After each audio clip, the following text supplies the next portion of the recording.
Bien, van 117 días desde el inicio de la guerra impuesta por Estados Unidos a Israel contra el territorio iraní.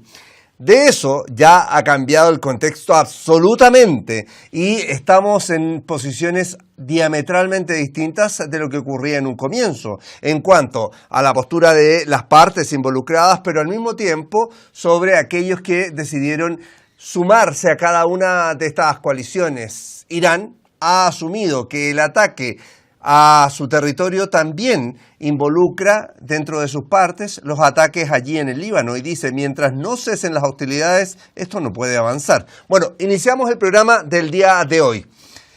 El presidente del Parlamento de Irán, Mohammad Bagher Khalibaf, subraya de que el memorándum de entendimiento no fue resultado de presiones, sino que de la resistencia y la dignidad de Irán. Enfatizó que la firma y la firme resistencia de las Fuerzas Armadas iraníes y la postura heroica del pueblo impusieron elevados costes a Estados Unidos y al falso régimen israelí, dice. Khalibaf declaró esto durante su intervención este día miércoles en la 20ª conferencia de la Unión Parlamentaria de Estados Miembros de la Organización de Cooperación Islámica celebrada en la capital de Bakú, en la capital de Azerbaiyán, en Bakú. Añadió que la guerra no fue únicamente un enfrentamiento militar, sino que un esfuerzo organizado para modificar los equilibrios estratégicos regionales e imponer al mismo tiempo la voluntad sobre la nación libre de Irán. Creo que escuchamos palabras en este caso del presidente del Parlamento iraní, Mohammad Bagher Khalibaf. El entendimiento de Islamabad no fue el resultado de la presión ni de la coerción, sino de la resistencia y la fortaleza del valiente pueblo iraní. Este acuerdo demostró que el diálogo solo produce resultados cuando la otra parte renuncia a imponer su voluntad sobre una nación con una larga tradición civilizatoria y acepta sus derechos legítimos. Por esta razón, el memorando de entendimiento de Islamabad se convirtió, para nosotros, en una declaración del fracaso de Estados Unidos. Para nosotros, el alto el fuego en Líbano ha tenido y sigue teniendo la misma importancia que el alto el fuego en Irán. Del mismo modo, el fin de la guerra en Líbano reviste la misma relevancia que el fin de la guerra en Irán. Creemos que la estabilidad y la fortaleza de cualquier parte del mundo islámico contribuyen al fortalecimiento de la capacidad de acción, la dignidad y la estabilidad de toda la comunidad islámica. Mohammad Bagher Khalibaf daba esas palabras, pero también creo que escuchemos a Said Ayorlu, que es miembro de la delegación negociadora iraní allí en Suiza, quien ha rechazado cualquier inspección de las instalaciones nucleares dañadas durante las agresiones perpetradas contra el país persa. Estas declaraciones aclaran los dichos del presidente de Estados Unidos, Donald Trump, quien expresó que Irán aceptará inspecciones exhaustivas, dice, de armamento con el fin de garantizar al mismo tiempo qué es lo que pasa o qué es lo que ocurrió durante todo ese largo tiempo. Quiero que escuchemos de inmediato, en este caso, la voz de Said Ayorlu, que expresa esta postura por parte de Irán. No se llevará a cabo ninguna inspección de las instalaciones que resultaron dañadas durante la guerra. En caso de que se aplique el artículo 13 del memorando de entendimiento, se tomarán decisiones respecto a las sanciones y al expediente nuclear. Asimismo, no existe ningún nuevo compromiso nuclear derivado de la hoja de ruta establecida en dicho memorando. Por otra parte, el motivo del viaje de la delegación negociadora iraní a Suiza fue abordar los esfuerzos destinados a lograr el cese de la guerra en Líbano. Bien, veíamos ahí dos posturas por parte de Irán que van dándonos cuenta de cómo se ha ido redibujando el mapa, tanto a nivel regional como a nivel internacional, con todo lo que ha conllevado estos 117 días desde el inicio de la guerra el 28 de febrero. Quiero saludar de inmediato a Haldia Abu Bakra, activista palestina, también estuvo como parte de la coordinación de la Global Summit Flotilla y obviamente el análisis lo llevamos con ella el día de hoy. Haldia Abu Bakra, muchísimas gracias por estar con nosotros. Gusto de que estés aquí en el análisis en Detrás de la Razón. Hola, ¿qué tal? ¿Qué tal, Osvaldo? Buenas. Me alegro mucho de volver a verte y un saludo para todo el equipo de Spam TV y toda la gente que sigue el canal. Muchísimas gracias por la invitación. Jaldía, ya que estamos en esto, veíamos ahí parte de las declaraciones de las autoridades iraníes. ¿Qué factores juegan hoy día a favor de Teherán, considerando todo lo que tenemos sobre la mesa? Bueno, realmente Irán en estas negociaciones y durante el ataque estadounidense sionista a Irán ha demostrado mucha fortaleza.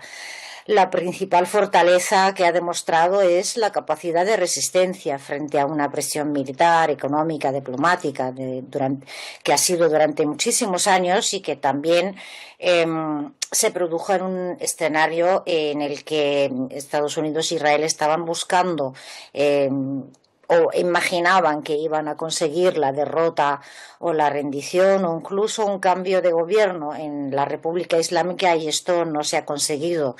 Irán ha sobrevivido y ha salido de esta batalla más cohesionado como pueblo. Hemos visto que lo que ellos pretendían se les ha vuelto en contra. Se pensaban que iba a haber manifestaciones en contra del gobierno y, sin embargo, todo el pueblo iraní se ha unido en torno a su resistencia, a su guardia revolucionaria y su gobierno para defender su territorio y su dignidad, y esto es algo que no habían entendido los sionistas y los estadounidenses, así que algo muy bueno de que también incluso algo, si podemos decir, positivo de todo esto que ha pasado.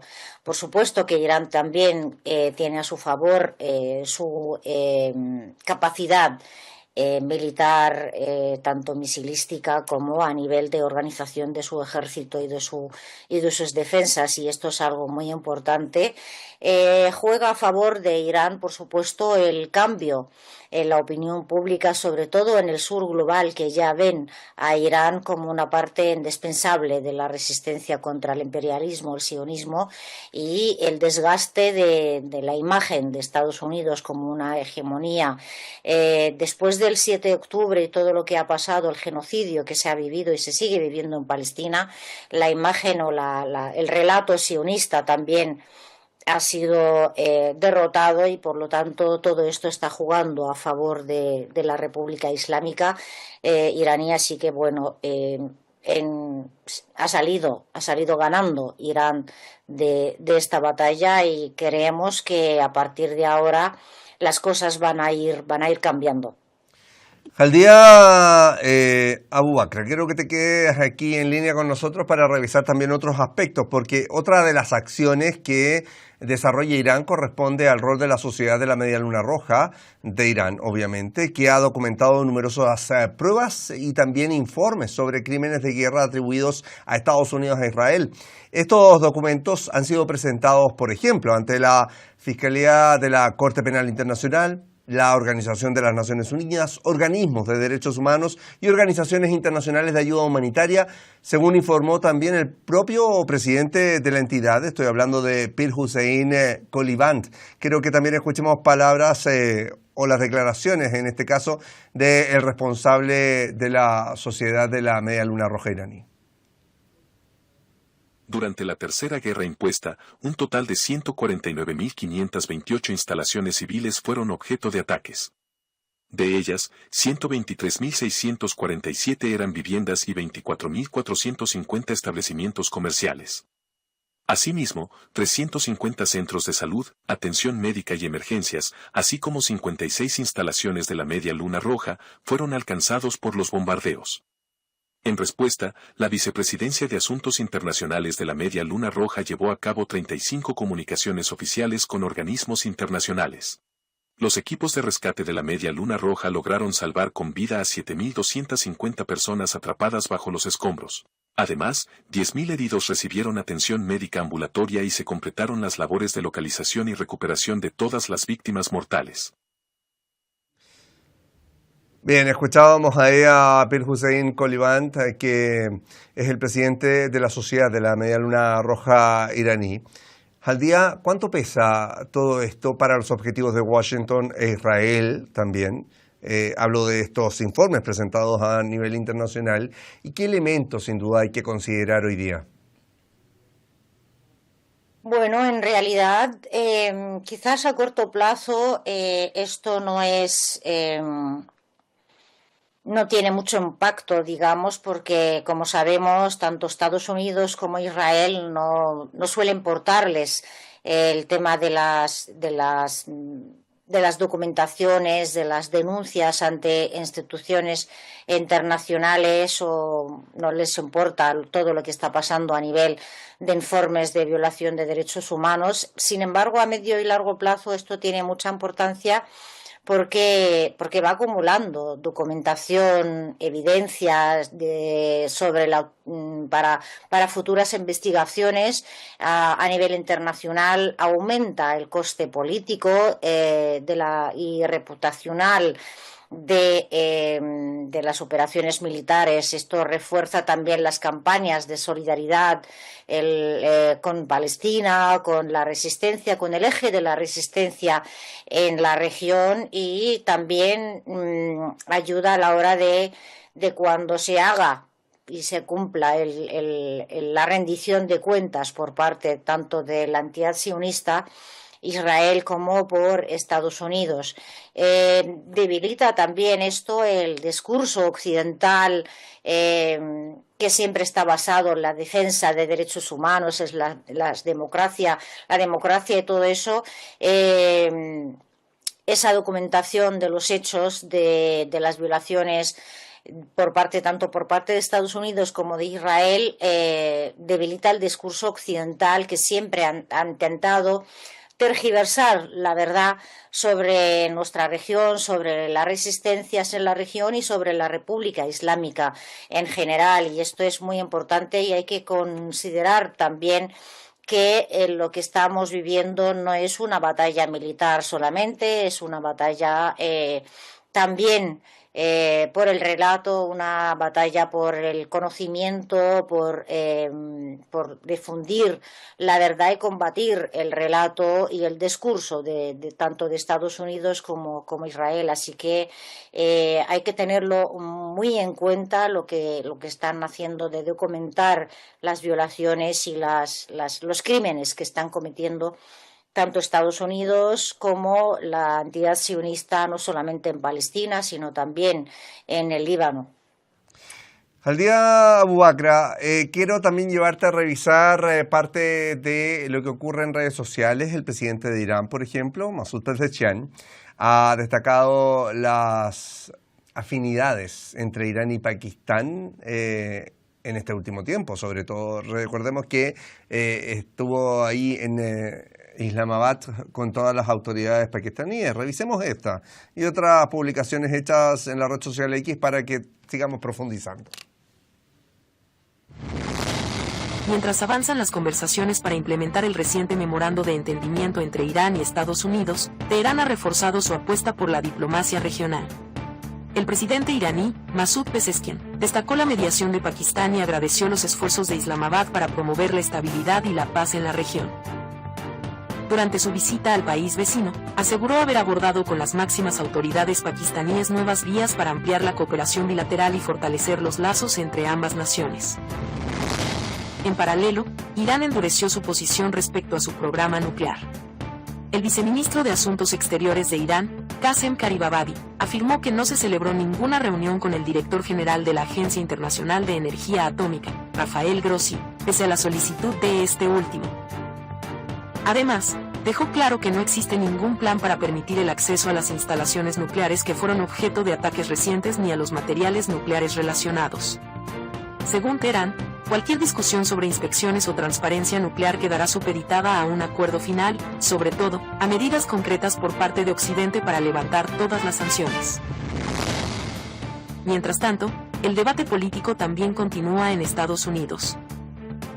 El analista militar, Daniel Davis, criticó duramente al Congreso estadounidense por intentar limitar los poderes de guerra del presidente Donald Trump únicamente cuando el conflicto parece haber concluido y las partes se encuentran ya en una fase de negociación. Davis calificó la iniciativa de tardía e irrelevante, argumentando que el verdadero debate debió producirse mientras las operaciones militares estaban en marcha.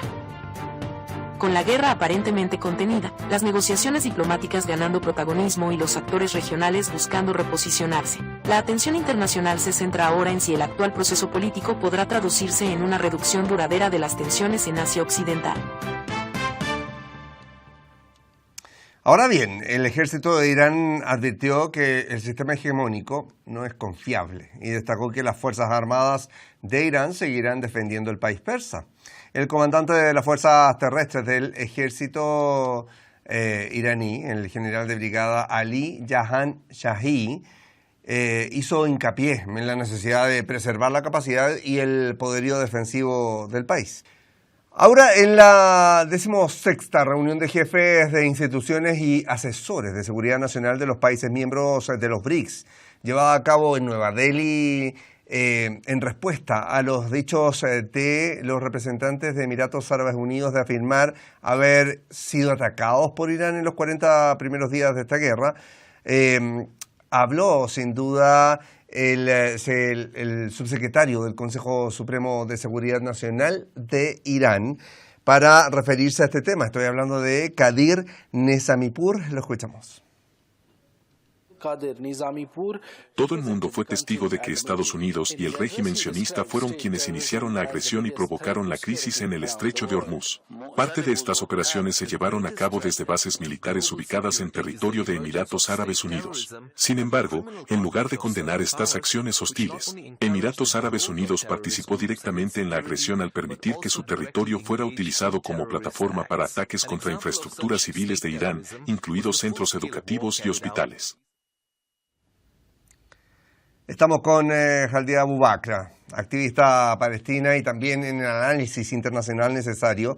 Jaldía, ¿hay claridad de la contraparte sobre las capacidades de Irán hoy en día? Estados Unidos y sobre todo el presidente Donald Trump continúa con sus mensajes amenazantes, como ha sido ya la tónica desde el inicio de la guerra, pero cada vez estas palabras tienen menos relevancia o por lo menos menos seriedad cuando sabemos que al día siguiente cambia radicalmente de postura en la mayoría de los casos, ¿no?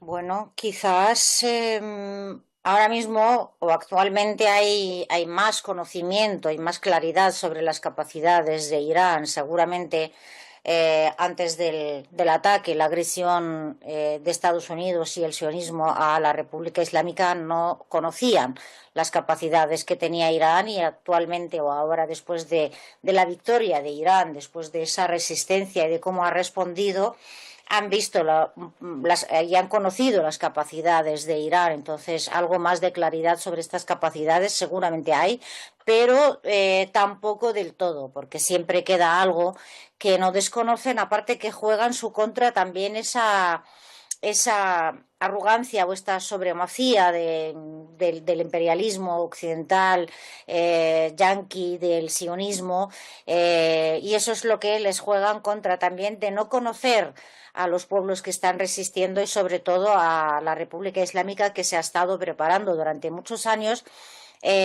También el conocimiento no solamente a nivel militar, sino también a nivel cultural y social de la sociedad iraní, que ha respondido, como hemos dicho, y ha estado del lado de su gobierno, de su ejército, para defender su soberanía.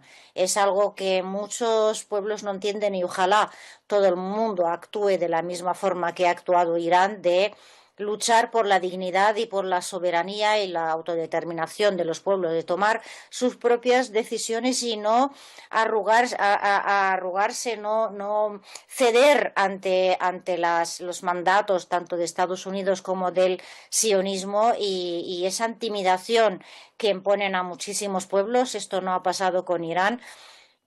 Y eso también es algo muy bueno. En cuanto a las amenazas o a las declaraciones de Trump, ya nadie confía en Trump a nivel internacional. Ya se sabe, se conoce cómo este señor o este hombre puede para poder ganar a nivel interno, de política interna, intentar presentar todo lo que está haciendo como una victoria, como que ha conseguido algo o que puede conseguir algo, pero ya no hay tanta confianza ni siquiera dentro de los Estados Unidos en las declaraciones de Trump o lo que pueda hacer, y hay muchas voces ya incluso dentro de los Estados Unidos, diciendo que él los ha llevado a esta derrota y al fracaso porque claramente la victoria ha sido de la República Islámica y han puesto sus condiciones en estas negociaciones del alto el fuego, así que pues ya hay más conocimiento a nivel internacional sobre lo que está pasando, y creemos que esto va a seguir avanzando a favor de la resistencia y de los pueblos que resisten. Bien, Haldia Abu Bakra, quiero agradecerte en nombre de todo el equipo de Detrás de la Razón por estar siempre con nosotros también, y sobre todo en este tipo de análisis que merecen distintos puntos de vista. Hasta la próxima. Muchísimas gracias nuevamente. Bien, imágenes que nos dan la antesala de lo que hay que empezar a profundizar de aquí en adelante, y es, como yo enunciaba, esta forma o esta dicotomía o este distanciamiento entre aquellos que se presentaron como la coalición en contra de Irán el 28 de febrero de 2026, con la tercera guerra impuesta a Irán. Dos guerras con los mismos protagonistas solamente en menos de un año. Karen Marón me acompaña acá en el estudio para que profundicemos de eso. Karen, analista internacional, también corresponsal de guerra y obviamente compañera de la casa. ¿Cómo estás, Karen? Muy bien, muchísimas gracias, Osvaldo. ¿Qué pasa hoy día con esta relación que pasó del amor al odio? Tal vez en tintes políticos, pero que son palabras de grueso calibre cuando se le quita el peso político a un discurso, en este caso del propio Donald Trump, que llama a la mesura a un Netanyahu que dice, no estoy para eso. Así es. Algunos podríamos tratar este tema como, ¿esto es una fractura? O la pregunta sería, ¿esto es una fractura entre Washington y Tel Aviv? Que sería un hecho geopolítico determinante, histórico, que obviamente no sucede desde 1948 con el territorio, cuando se creó el territorio ocupado. Por lo tanto, ¿puede cambiar la geopolítica de la zona con esta fractura, reitero, Washington-Tel Aviv? Es pregunta para tener en cuenta y ser prudentes, claro. Porque, reiteramos, hay intereses permanentes, no hay amigos permanentes en la política internacional. De todas maneras, las declaraciones tanto de Trump como de Netanyahu, como de J.D. Vance, han sido muy determinantes. En algún momento Trump lo trató hasta de una persona compleja. De hecho le dijo, si no fuera por mí estarías preso, todo el mundo odia a Israel. Así es. J.D. Vance le ha dicho, no vayas en contra del único Estado que te apoya hoy en día. Así es. Por eso, bueno, más allá de todas las declaraciones que ha hecho precisamente Donald Trump, después se desdijo, aflojó un poquito y dijo que era un gran guerrero Netanyahu. Por eso también esto hay que tomarlo con mucha sobriedad, teniendo en cuenta que viene de Donald Trump. Pero lo que quedó claro con este memorándum de entendimiento, esta firma del memorándum de entendimiento entre Estados Unidos e Irán, es que Israel no ha participado, más aún, realmente no conocía el texto del memorándum de entendimiento. Claro. Entonces, tenemos un Trump que inclusive filtra una conversación telefónica, que eso es imposible entre mandatarios, que se filtre ese tipo de conversaciones telefónicas, lo hizo a propósito para demostrar el poder que tenía sobre Netanyahu.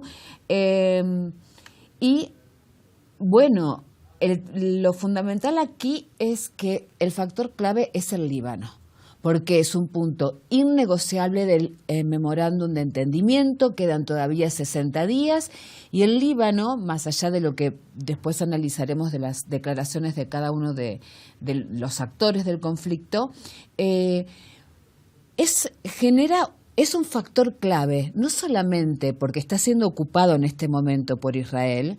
Israel decidió, y después vamos a ver las declaraciones de Ben-Gvir y de Smotrich y demás, sino que si en estos 60 días que sigue la ocupación, siguen los ataques por parte de Israel y se cierra nuevamente el estrecho de Hormuz, el factor Líbano es fundamental porque es el que puede desequilibrar increíblemente la economía mundial.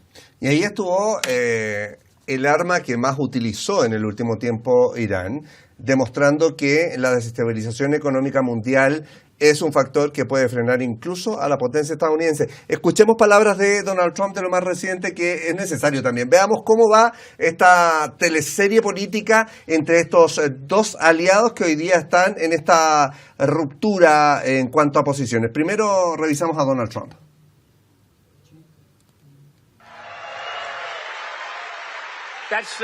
Hemos alcanzado un acuerdo de paz histórico con Irán para poner fin al conflicto en el estrecho de Hormuz. Por cierto, ayer salieron 19 millones de barriles de petróleo a través del estrecho de Hormuz, un lugar de gran importancia. Se trata del mayor volumen de petróleo registrado en la historia de este paso marítimo, nunca se había visto algo así. Ha sido descrito como un verdadero caudal de petróleo. Y lo más importante, estamos garantizando un punto fundamental. De hecho, esa fue la razón principal por la que lo hice. En el 99% por este motivo, Irán nunca tendrá un arma nuclear, y han aceptado ese compromiso. Pero hay que recordar que no ha sido fácil. A ver, Karen, nos quedamos con esto que dice Donald Trump. Hay que recordar que no ha sido fácil. Destaca, sin duda, el caudal de petróleo que ha logrado, y es que no ha hecho nada nuevo. Esto tendría que haber seguido su curso normal si no hubiesen desatado la guerra. O sea, no es ningún logro, es llevar a la situación antes de la guerra el estrecho de Hormuz. Claro, absolutamente. Por eso, acá hubo objetivos totalmente diferentes.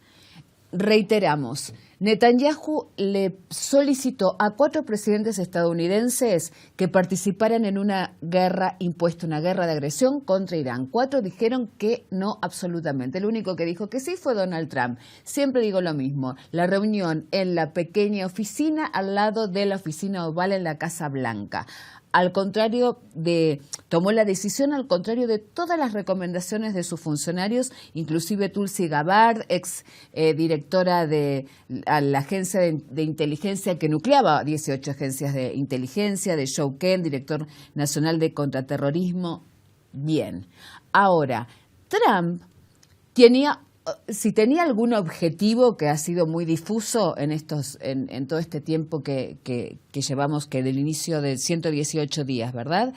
17. 117 días, muchísimas gracias. 117 días desde el inicio de la guerra. En realidad, a él lo que le importa son las cuestiones transaccionales. Llegó a un acuerdo diplomático, dejó de lado a Netanyahu. Y más allá del tema de las elecciones y los problemas internos. Ahora Netanyahu también tiene problemas internos, porque le vienen las elecciones en octubre. Claro. Y hay unos datos muy interesantes. El 11% de los israelíes dicen que ganaron la guerra, que fueron victoriosos. Y el 71% de los israelíes, que esto afecta directamente a Netanyahu, que utilizó en estos más de 2 décadas la guerra para las reelecciones, inclusive para no ir preso, dicen que perdieron la guerra contra Irán y que además ya no pueden confiar en un Estados Unidos de Trump para que sea su guardián y su protector.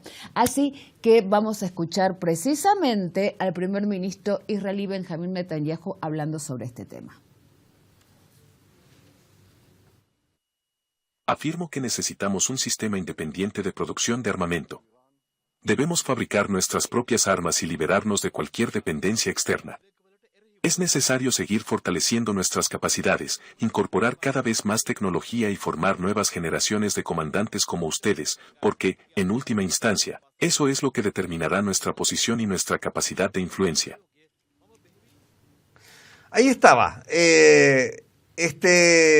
Actor dentro de todo este proceso que insiste con llevar todo el objetivo hacia su propio patio, en este caso de decir, tenemos que armarnos, ya no debemos depender de Estados Unidos, y suma y sigue. Ahora, quien habló también respecto de la situación en la región fue el presidente de Turquía, Recep Tayyip Erdogan, que obviamente pone alertas sobre estos comportamientos, en este caso de Israel. Escuchemos. Sabemos que Israel no puede tolerar ni la más mínima posibilidad de paz. La situación es tan grave que todos se acusan mutuamente de haber causado menos muertes y de haber derramado menos sangre. Se trata de un grupo imprudente que compite en beligerancia y que no desea en absoluto que las armas callen en nuestra región. Si la paz llega a nuestra región, será a pesar de Israel. Bueno, allí hay que entender también las palabras del propio Donald Trump. Ya nadie está, en este caso, con Israel, sino es el propio inquilino de la Casa Blanca en sus decisiones, porque recordemos que los predecesores de Donald Trump allí en Estados Unidos tampoco escucharon las palabras de Netanyahu. Así sí lo es. hizo Donald Trump, y ahí está pagando las consecuencias de sus actos. Ahora, con respecto a la gravedad de las decisiones también de el primer ministro israelí y de sus funcionarios, me gustaría comentarte algunas cosas textuales porque creo que requieren la textualidad. Ben-Gvir escribió, el ministro de Seguridad israelí, escribió en X: el acuerdo de Trump no nos vincula. Israel no es el subordinado de Estados Unidos. Somos un Estado independiente y soberano. Israel no es una república bananera, dice. El ministro de Finanzas, Bezalel Smotrich, que sabemos que son Cortados por la misma tijera y con sí, la misma criminales ideología. de guerra, además. Claro. O sea, que tienen una ideología totalmente extrema, o sea, son extremistas y además son criminales de guerra. Entonces, Bezalel Smotrich declaró, textual: el acuerdo con Irán es un maltrato para Israel y para todo el mundo. Irán jamás debe tener armas nucleares y demás, y dice que va a seguir, que continuará con el objetivo de destruir Irán. Y por el otro lado, desde la oposición, Osvaldo, que me parece muy interesante, las condenas son aún más demoledoras para Netanyahu y todos sus funcionarios extremistas. El ex primer ministro Barak afirmó: Israel salió más débil, esa es una responsabilidad estratégica de Netanyahu. Y Yair Lapid, que justamente es un probable rival electoral de Netanyahu, calificó el marco del acuerdo como uno de los fracasos más impactantes de la política exterior y de seguridad del país, registrado completamente en nombre de Netanyahu. Así que, siguiendo con este tema, Osvaldo, si te parece, nos comunicamos con nuestro invitado, nuestro analista en el día de hoy, Asier Amo Izarra, que es periodista, se encuentra en Madrid. Le agradecemos muchísimo por atendernos y estar con nosotros analizando en profundidad estos temas que hacen a la política internacional, sobre todo no solamente hacia occidental, sino las implicaciones globales. Asier, precisamente el memorándum de entendimiento establece la finalización inmediata y permanente de las operaciones militares en todos los frentes y fundamentalmente incluyendo el Líbano. Pero Israel continúa sus ataques, la ocupación y la violación de los derechos humanos, cometiendo crímenes de guerra sin consecuencias visibles por parte de Washington, más allá de lo que hemos hablado. ¿En qué momento y bajo qué condiciones Trump estaría dispuesto a ejercer una presión real y coercitiva sobre Netanyahu para forzar la retirada del sur del Líbano, o esa presión nunca va a llegar porque comprometería demasiado la base, en este caso, política doméstica del presidente Trump? Buenas tardes, Osvaldo. Buenas tardes, Karen. Buenas tardes, compañeros. Para mí lo más importante es que haya ya un escrito al más alto nivel, ¿no?, que se haya firmado ese documento después de esas negociaciones, además llevadas a cabo entre Estados Unidos e Israel, a través también de otros partícipes de terceros, como pueda ser Pakistán. Y lo importante en ese documento es que se fije por fin, en negro sobre blanco, digamos, pues las consecuencias y también limitaciones que tienen cada uno de los países participantes que han firmado ese acuerdo, y cómo se va a repartir realmente estos acuerdos de paz y cómo se ha negociado todo. Pero me gusta y quiero destacar sobre todo lo referente al tema, por ejemplo, como del Líbano, ¿no? Cómo se ha hecho su rol, su protección y también la parte que Israel va a tener que cumplir, exigir a Israel que tenga que cumplir, porque sabe perfectamente que si lleva a cabo su política de ataques indiscriminados y genocidas, pues va a tener que cumplir con parte de la ley y las consecuencias de no haber respetado este acuerdo al más alto nivel, como bien decía en todo. Pero si nos vamos a lo terreno, a lo terrenal, a lo concreto, al mundano, por así decirlo, creo que en este documento también se puede dejar de leer entre líneas, ¿no?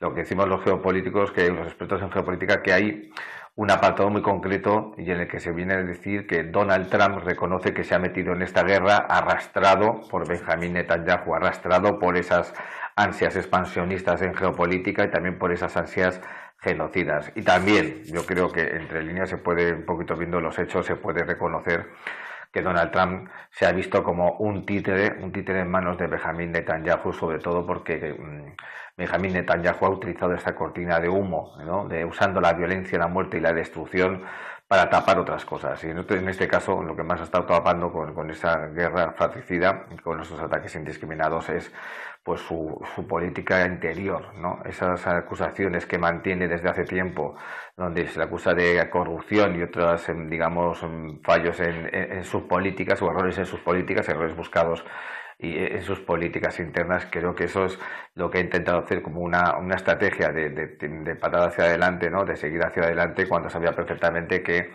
tiene causas que enfrentar en la justicia, ya no solo internacional, sino en la justicia nacional. Y es ahí donde ha utilizado a Donald Trump. Ha sido corrupto, genocida y mentiroso. Bien, ahí teníamos a Axierte, pedimos que te mantengas en línea. Vamos a revisar otras cosas y los otros elementos también que forman parte de esta discusión. Uno de esos es la baja sostenida, en este caso, del precio del petróleo, que para los europeos esto es súper importante porque es lo que buscaban con el fin de la guerra, más que cualquier otra cosa. $76 por barril, tocando el mínimo más marcado desde el inicio de la guerra, y se espera que el barril del petróleo siga en descenso, pero otras palabras surgieron desde la OTAN. Ay, sí. Y allí nos quedamos como pensando ¿qué tanto hemos conocido de lo que se ha desarrollado en todo este periodo? Bueno, precisamente el encargado de la OTAN, Mark Rutte, ha dicho algo en Fox News que es sumamente complejo. ¿Por qué? Porque en realidad, mientras Donald Trump durante todos los ataques, él lo que manifestó es que la OTAN y sus aliados lo habían abandonado, ¿sí? ¿Qué pasa con estas declaraciones y precisamente en Fox News?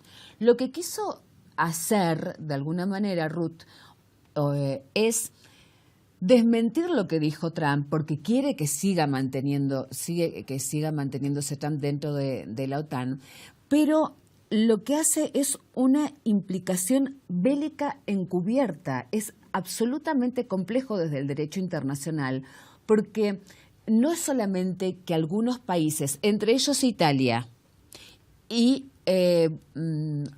Rumania, directamente, Italia permitió que despegaran 500 aviones, Osvaldo. Ahora vamos a ver si esto también lo confirma más adelante la propia primera ministra italiana Giorgia Meloni, que se enfrentó o se puso en una postura en la que las mostraba como los salvadores, claro, en su momento, de no prestar ni las bases militares ni apoyar una incursión mayor en la guerra. Sí, por un lado, según lo que dice Rutte, son 500 aviones que partieron de Italia, y por el otro lado, desde Budapest, entre 4.000 y 5.000 aviones participaron en los ataques contra Irán. Escuchemos a Mark Rutte, en este caso, a ver qué es lo que explica puntualmente el secretario general de la Organización del Tratado del Atlántico Norte. País tras país, aliado tras aliado, han puesto sus bases a disposición de la Operación Furia Épica. Solo en Italia, alrededor de 500 aeronaves estadounidenses despegaron desde bases militares de Estados Unidos para respaldar esta operación. Se trata de un despliegue de enorme magnitud. La capacidad de las Fuerzas Armadas de Estados Unidos para utilizar libremente bases en Europa en apoyo de sus operaciones globales constituye el principal elemento de influencia del que disponemos para persuadir a Washington de que no se distancie de nosotros. Bien, ¿en qué queda esta relación Estados Unidos-OTAN? ¿Cuánto va a cambiar la situación de aquí en adelante? Recordemos que el propio Donald Trump empezó a retirar tropas de países europeos, pero parece que todo esto fue una nube dentro de todo lo que ocurrió. Le habíamos explicado en su momento que el número era muy bajo, que no estaba llegando a los 76.000 efectivos, que es el mínimo que se tiene que haber. Y lo más grave aquí es que, según lo que dice Ruth, es que una coparticipación bélica. Así que seguimos hablando con Asier Amo Izarra, nuestro analista invitado en el día de hoy, que se encuentra en Madrid, justamente periodista.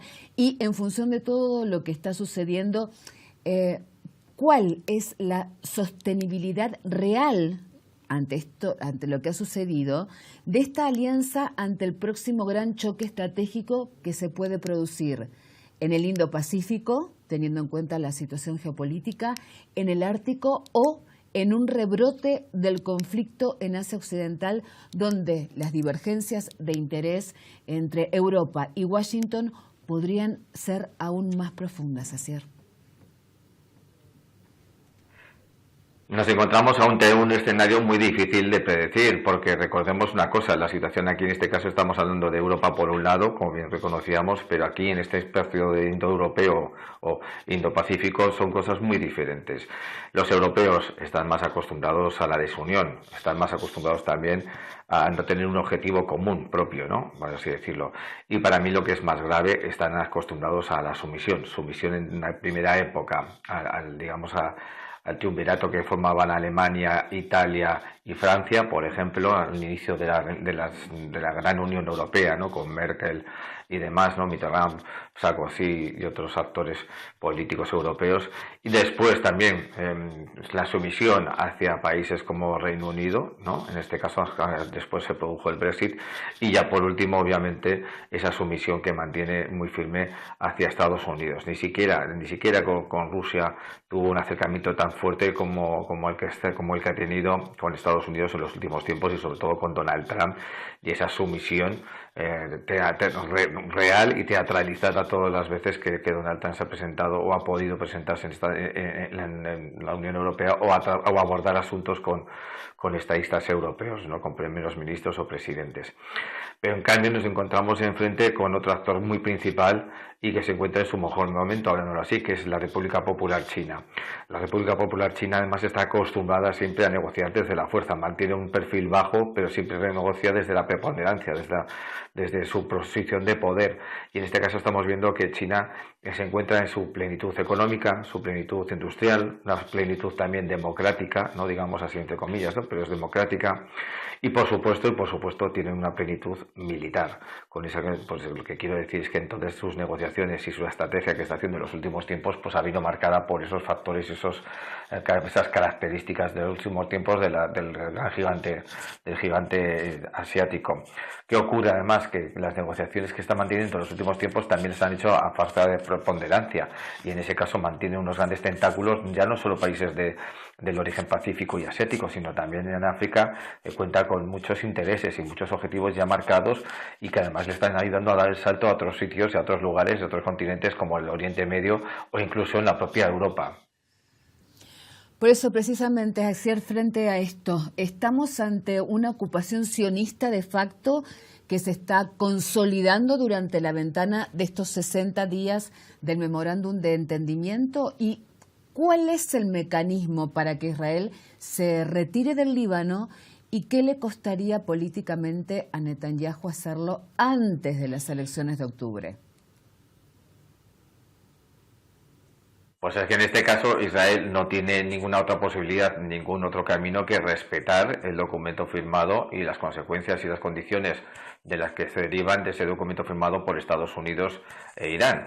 Y es más, lo que tiene que hacer Israel ahora mismo es retirarse, replegarse de sus ansias expansionistas y geopolíticas, y lo que tiene que hacer también, porque sus argumentos y decisiones pues ya no se encuentran, ya no tienen peso, ni siquiera son inmunes dentro de los debates geopolíticos a nivel internacional. Lo que sí que debían hacer ahora mismo es tener en consideración y las organizaciones, los gobiernos, las entidades, y forzar a Benjamín Netanyahu a que se retire del poder, se abandone ya el gobierno y directamente haga cumplir y cumpla la ley. En este caso, ¿qué debería ser? Pues enfrentarse a las miles de acusaciones, denuncias y juicios que pesan sobre él, ya no solo por su crisis política interna, sus acusaciones de corrupción, sino por las muchas acusaciones que tiene en contra de los crímenes contra la humanidad, crímenes que tiene también, o sea, juicios que tiene también pendientes, ¿no? por desacatos y demás. Y lo que tendríamos que hacer es que Israel cumpla con la justicia internacional, es decir, entregue a Benjamín Netanyahu y sean las autoridades competentes las que dicten cuál será el futuro del primer ministro hebreo, y en este caso ojalá sea el ex primer ministro de Israel, y veamos cómo vuelva otra vez un poquito pues la paz geopolítica o la estabilidad geopolítica a eso, pues a ese territorio de Oriente Medio, donde además sabemos que una chispa puede causar una gran detonación, pero que siempre esa gran chispa ha venido causada por los mismos individuos o los mismos intereses, ¿no? En este caso por parte de Israel.